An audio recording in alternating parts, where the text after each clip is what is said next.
The 2024 election's in full swing. And yes, age is an issue.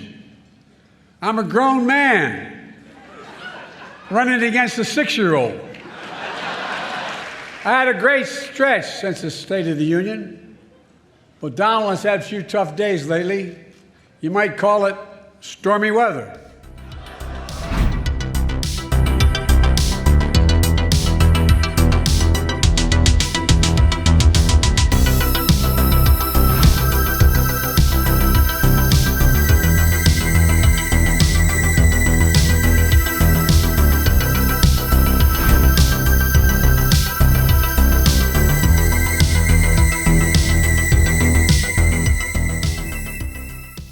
If you think your Irish grandparents are wondering,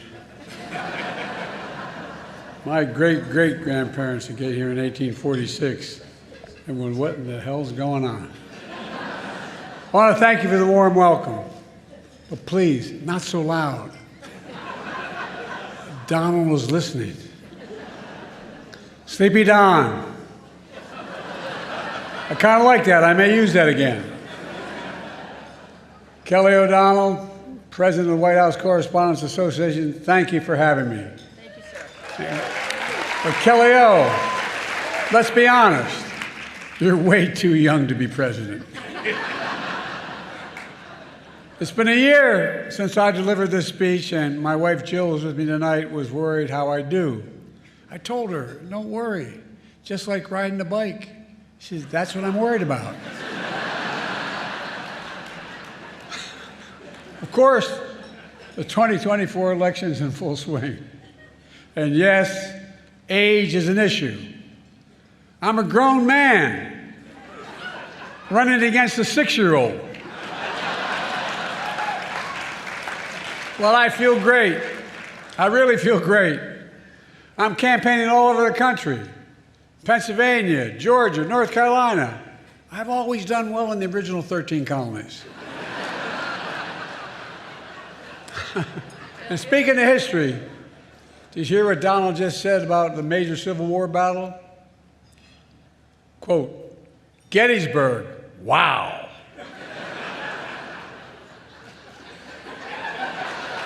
Trump's speech was so embarrassing, the statue of Robert E. Lee surrendered again. But look, age is the only thing we have in common.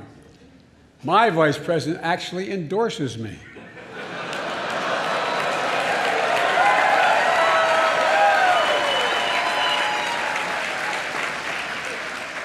I had a great stretch since the State of the Union, but Donald has had a few tough days lately. You might call it stormy weather. What the hell? Trump's so desperate he started reading those Bibles he's selling.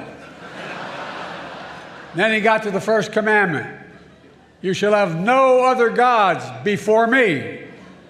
That's when he put it down and said, this book's not for me. Look, being here is a reminder that folks think what's going on in Congress is political theater. That's not true. If Congress were theater, they'd have thrown out Lauren Boebert a long time ago.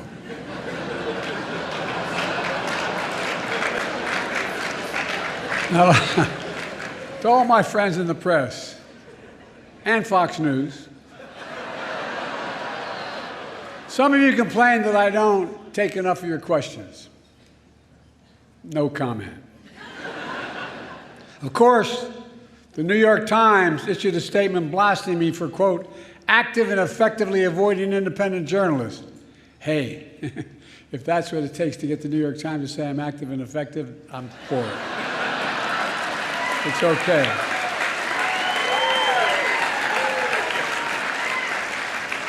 I have higher standards. I do interviews with strong, independent journalists who millions of people actually listen to, like Howard Stern. And I know you're looking around and saying, this guy's been doing this for 50 years. He's had his moment. Give him someone else a chance. To say that, I say, Lauren, ignore the critics. Ignore the critics. Lauren's a great friend who's had 8 comedians play me over the years on Saturday Night Live. 8. And who the hell says I'm not a real job creator? Look, Lauren's had even more comedians and actors joke about me, like the funny guy in Weekend Update, Michael Che. He's hilarious. Scarlett Johansson, you did such an incredible job in your State of the Union rebuttal that you should be do Weekend Update. Clearly, you're the funny one in the family. Look, folks, on a serious note, in addition to marrying up, Colin and I have another thing in common. We both find strength in family. I got to spend some time with his family yesterday in the Oval Office. Colin's dad was a high school teacher in Staten Island, and his mom is an incredible woman, a family of firefighters, was chief medical officer in New York City Fire Department on 9/11. As a doctor, she rushed to ground zero, risking her own life, treating and saving fellow first responders. Rushing into danger for others is my definition of patriotism and heroism.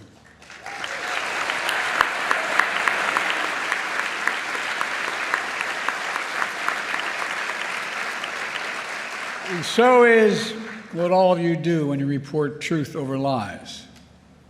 That's why I want to close the night with my genuine thanks to the Free Press. There are some who call you the enemy of the people. That's wrong and it's dangerous.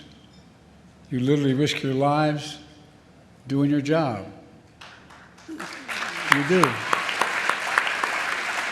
Covering everything from natural disasters to pandemics to wars and so much more. And some of your colleagues have given their lives, and many have suffered grievous injuries. Other reporters have lost their freedom. Journalism is clearly not a crime, not here, not there, not anywhere in the world.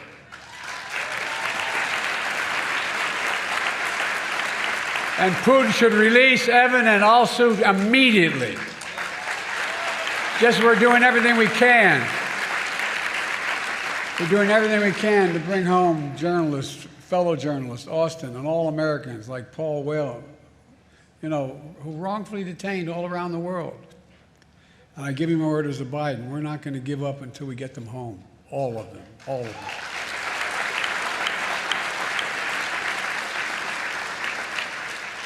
On the 3rd anniversary of January 6th, I went to Valley Forge. And I said the most urgent question of our time is whether democracy is still the sacred cause of America.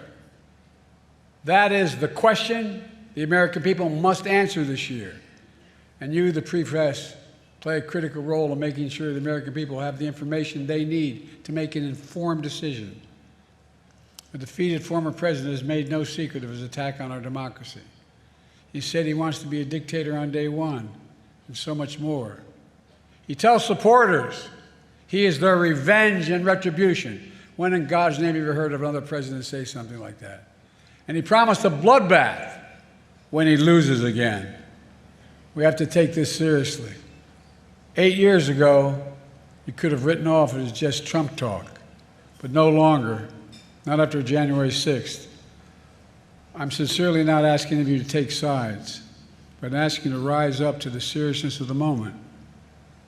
Move past the horse race numbers and the gotcha moments and the distractions, the sideshows that have come to dominate and sensationalize our politics. And focus on what's actually at stake. And I think in your hearts you know what's at stake. The stakes couldn't be higher. Every single one of us has a role to play, a serious role to play, in making sure democracy endures, American democracy. I have my role, but with all due respect, so do you.